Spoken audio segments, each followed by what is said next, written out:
Hello नमस्कार दोस्तों, आप सभी को स्वागत है प्रगति इन लाइफ में। दोस्तों एनटीपीसी का जो कि स्नातक और गैर स्नातक स्तरीय का जो कि सीबीटी वन दोस्तों फर्स्ट स्टेज सीबीटी बेस्ड जो है कंप्यूटर का एग्ज़ाम हुआ था 11/1/2021 का। तो दोस्तों जो कि डेली प्रीवियस क्वेश्चन देखने के लिए सबसे पहले मेरे चैनल को सब्सक्राइब कर लीजिए। दोस्तों एनटीपीसी का जितना भी शिफ्ट का एग्ज़ाम हुआ है सभी शिफ्ट का दोस्तों पीवाईक्यू अपलोड किया जाएगा।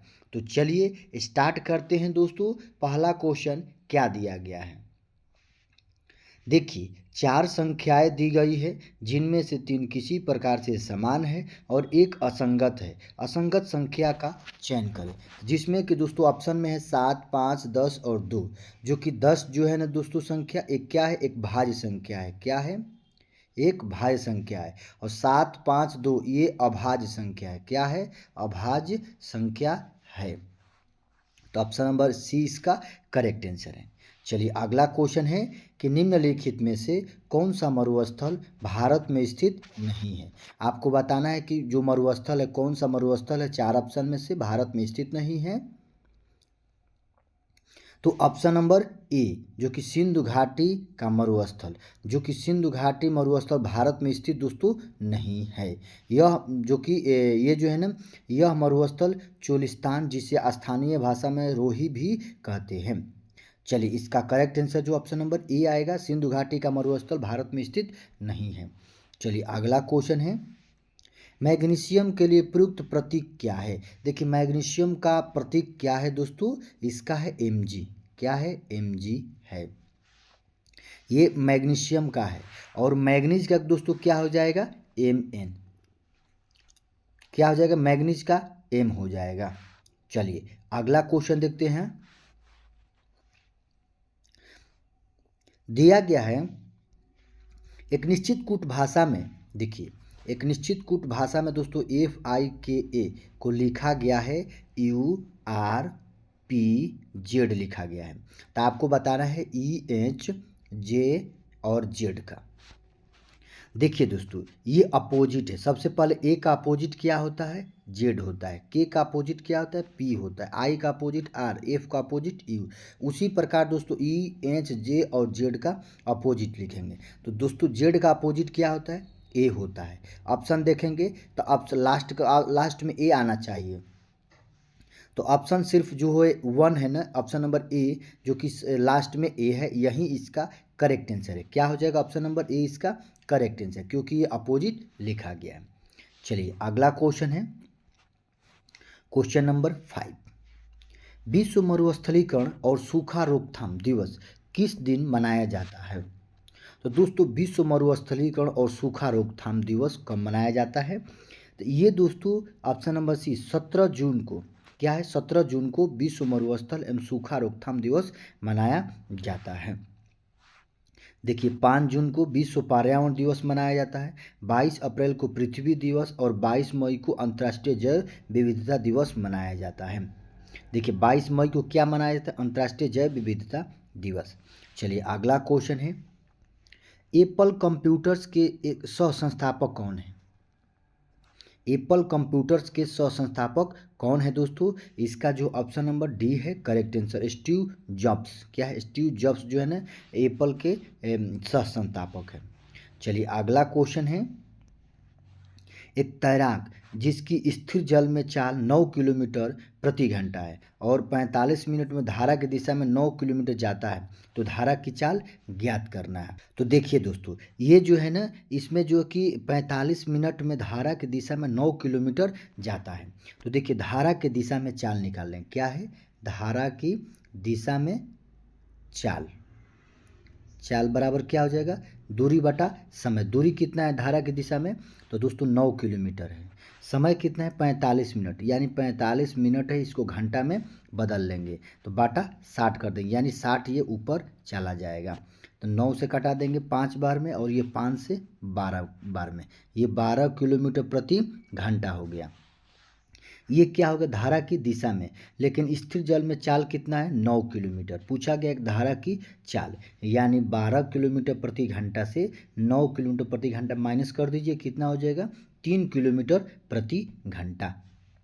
चलिए अगला क्वेश्चन है, दिया गया है कि दिसंबर 1929 में लाहौर में आयोजित कांग्रेस का वार्षिक अधिवेशन इनमें से किस वजह से महत्वपूर्ण था।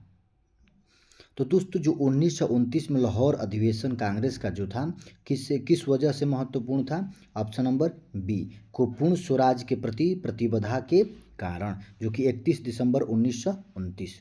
चलिए अगला क्वेश्चन है, जो कि इसमें दोस्तों जो है ना 26 जनवरी 1930 को देश में प्रथम स्वतंत्रता दिवस मनाने की घोषणा की गई थी। देखिए प्रथम स्वतंत्रता दिवस मनाने की घोषणा कब की गई थी, 26 जनवरी 1930 को। चलिए अगला क्वेश्चन है कि निम्नलिखित श्रृंखला में से ऐसे कितने आठ हैं जिनके बाद संख्या 4 नहीं आती है परंतु जिसके पहले संख्या 5 आती है। तो आपको बताना है दोस्तों ऐसे कितने आठ हैं कि जिनके बाद संख्या 4 नहीं आती है। आठ कौन है, एक ये जो है इधर भी इधर, उसके बाद दोस्तों इधर है और इधर। आपको बताना है कि आठ ऐसे कितने संख्या है जिनके बाद 4 नहीं आते हैं।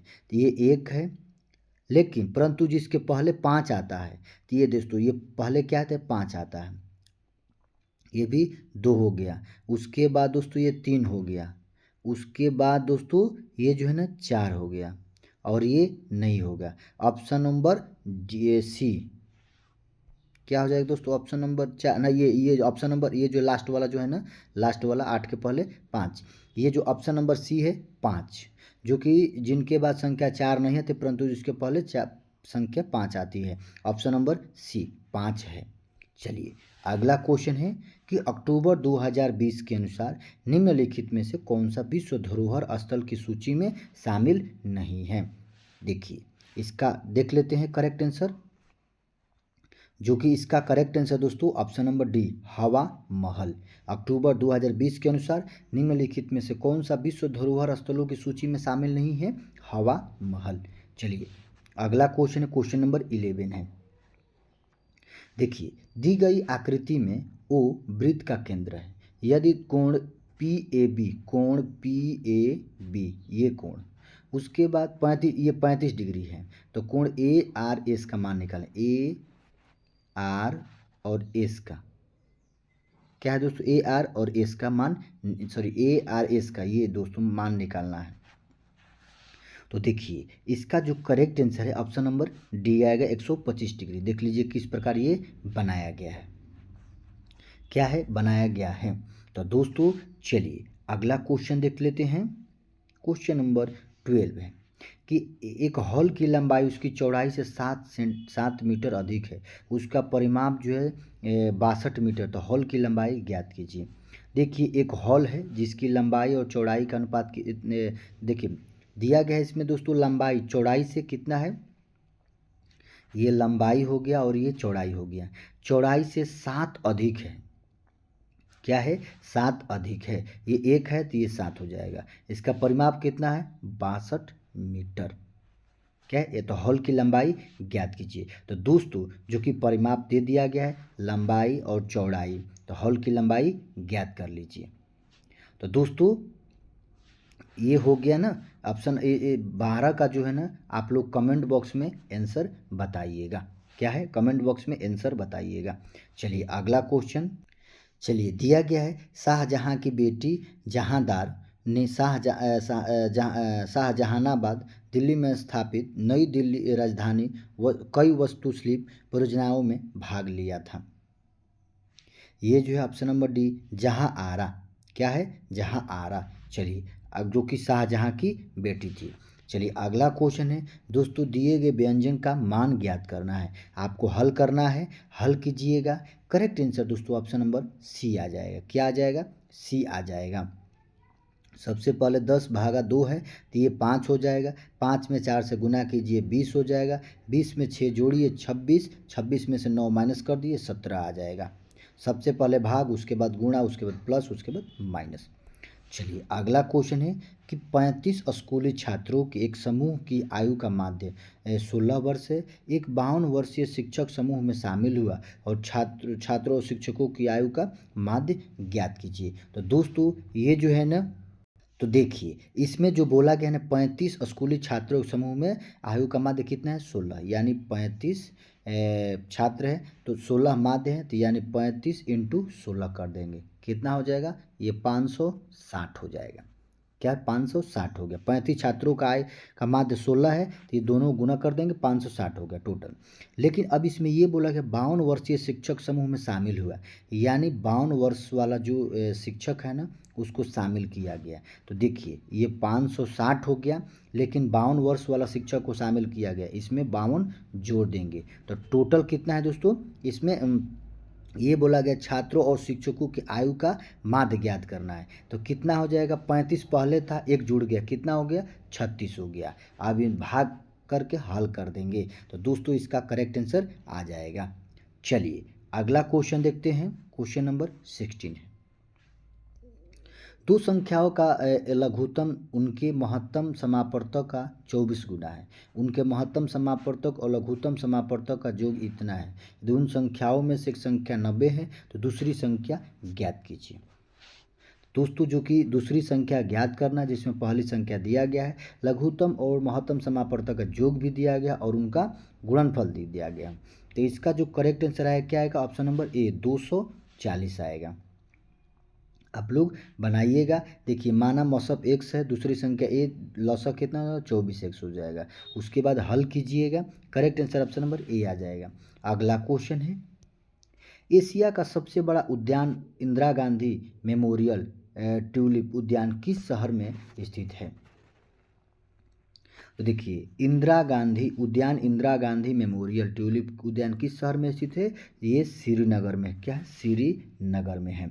चलिए अगला क्वेश्चन, तो चलिए दोस्तों जो कि दिया गया है 100 और 1000 के बीच आने वाली ऐसी कितनी संख्या है जो 11 से संपूर्ण तौर पर विभाज्य है। तो देखिए ये जो है ना 100 और 1000 के बीच आने वाली ऐसी कितनी संख्या है जो 11 से पूर्णतः विभाज्य है, यानी 100 में 11 से भाग दे देंगे, उसके बाद 1000 में 11 से भाग दे देंगे, जो कि दशमलव में नहीं कटाएंगे, जो पूरा पूरी कटेगा। जैसे कि 11 से 100 में भाग करेंगे तो कितना जाएगा, 11 99, यानी 9 बार में, क्या होगा, 9 बार में। उसके बाद 11 में 1000 से भाग करेंगे तो ये कितना बार में जाएगा, 90 बार में, क्या है, 90 बार में। उसके बाद इसको माइनस कर देंगे, 90 में से 9 जाएगा, कितना हो जाएगा, 81। इसका करेक्ट आंसर कितना हो जाएगा दोस्तों, 81, ऑप्शन नंबर बी आ जाएगा। ये समझ में आया। जैसे कि 100 और 1000 के बीच ऐसी कितनी संख्या आने वाली संख्या है जो 11 से पूर्णतः विभाज्य है। इसमें 11 से भाग दे दीजिए, इसमें भी 11 से भाग दे दीजिए, पॉइंट में नहीं कटाना है, क्या है, पॉइंट में नहीं कटाना है। तो 11 से भाग दे दीजिए 100 में, कितना, 9 बार में जाएगा, 11 99। उसके बाद 11 से 1000 में, यानी 90 बार में। उसके बाद माइनस कर दीजिए, कितना आ जाएगा, 81। Correct answer option number B हो जाएगा। चलिए अगला क्वेश्चन है कि राम सागर और भगत राम 10:13 के अनुपात में निवेश करके एक समझदारी करते हैं, जो कि 8050 के लाभ में से भगत राम का हिस्सा ज्ञात कीजिए। देखिए दोस्तों जो कि राम सागर है और भगत राम है, जो कि 10:13 के अनुपात में निवेश करते हैं, लेकिन प्रॉफिट कितना हुआ, 8050 है। ये दोनों को जोड़ दो, कितना हो जाएगा, 10 और 13 कितना हो जाएगा, 23। 23 x बराबर कितना हो जाएगा, 8050। x का मान निकाल लीजिए। उसमें पूछा गया है भगत राम का, तो भगत का कितना है, 3, यानी 3x, जो 3 हो जाए, x का जो मान आएगा 350, उसमें गुना कर देंगे, 4550 आएगा। ऑप्शन नंबर इसका जो है ना बी करेक्ट आंसर आ जाएगा। अगला क्वेश्चन है कि 4 मानवीय अंगों के नाम दिए गए, जिनमें से 3 किसी प्रकार के समान है और एक असमान है, असंगत का चयन करें। आँख, बाल, नाक और कान। देखिए आँख, कान और नाक ये दोस्तों तीनों सेम है। बाल जो है ना ये असंगत है, क्या है, असंगत है। शरीर के ज्ञानेंद्रिय बाल नहीं है, जो कि आँख, कान और नाक ये ज्ञानेंद्रिया है। ऑप्शन नंबर बी इसका करेक्ट आंसर है। अगला क्वेश्चन है कि भाभा परमाणु अनुसंधान केंद्र का पूर्व नाम क्या था। ये दो ऑप्शन है। उसके बाद तीसरा ऑप्शन इधर है, देखिए परमाणु ऊर्जा निष्ठान ट्राम्बे भारतीय नाभिक विद्युत निगम, तो इसका जो है ना option number C correct answer है। चलिए अगला क्वेश्चन है दोस्तों, क्वेश्चन नंबर 22 है कि निम्नलिखित में से कौन सा दुनिया का सबसे लंबा पेड़ है। तो दोस्तों दुनिया का सबसे लंबा पेड़ कौन सा है? रेडवुड। क्या है? रेडवुड है।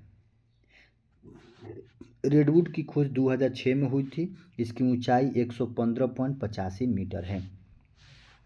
दुनिया का सबसे लंबा पेड़ कौन सा है? रेडवुड है। चलिए अगला क्वेश्चन है, दिया गया है दोस्तों रीजनिंग से आपको बताना है ये क्वेश्चन मार्क के स्थान पर क्या आएगा। ऑप्शन नंबर 20 का करेक्ट आंसर है। चलिए अगला क्वेश्चन है कि निम्नलिखित में से किस कंपनी ने 2005 में कंप्यूटर बनाना बंद कर दिया था? किस कंपनी ने बनाना बंद कर दिया था? तो दोस्तों इसका करेक्ट आंसर है option number B, IB company ने, जो कि 2005 में कंप्यूटर बनाना बंद कर दिया था। क्या है? आईबी कंपनी ने। चलिए अगला क्वेश्चन दिया गया है कि देखिए फोर्ट्रन का पूर्ण रूप क्या है? फोर्ट्रन का, तो इसका जो है ना option number C, formula translation. क्या है? Formula translation. Option number C इसका करेक्ट आंसर है। चलिए अगला क्वेश्चन है कि दो अंकों वाले एक संख्या के अंकों का योग 12 है। यदि अंकों के क्रम को उलट दिया जाता है तो प्राप्त जो नई संख्या का 7 गुना मूल संख्या का 4 गुने के बराबर है, तो संख्या ज्ञात कीजिए। देखिए मान लें कि इकाई का अंक क्या है? y, दहाई का अंक क्या है? x। संख्या 10x प्लस वाई हो जाएगी, जबकि इनका योग कितना 10x प्लस वाई कितना दिया गया? 12 दिया गया है। यदि क्रम को उलट दिया जाए यानी 10y प्लस x कर दिया जाए तो क्या हो जाता है? तो प्राप्त नई संख्या का 7 गुना उसके बाद मूल संख्या के 4 गुने के बराबर होता है। क्या है? इसका 7 गुना मूल संख्या यानी 10x प्लस वाई के 4 गुने के बराबर हो जाता है। हल कर लीजिए, करेक्ट आंसर आ जाएगा ऑप्शन नंबर ए आ जाएगा। चलिए देख लीजिए। चलिए समीकरण 1 और 2 से अगला क्वेश्चन देखते हैं। संयुक्त राष्ट्र सुरक्षा परिषद, देखिए संयुक्त राष्ट्र सुरक्षा परिषद में कितने सदस्य हैं? तो इसमें दोस्तों 5 अस्थाई और 10 अस्थाई है। क्या है? 5 अस्थाई 10 अस्थाई है।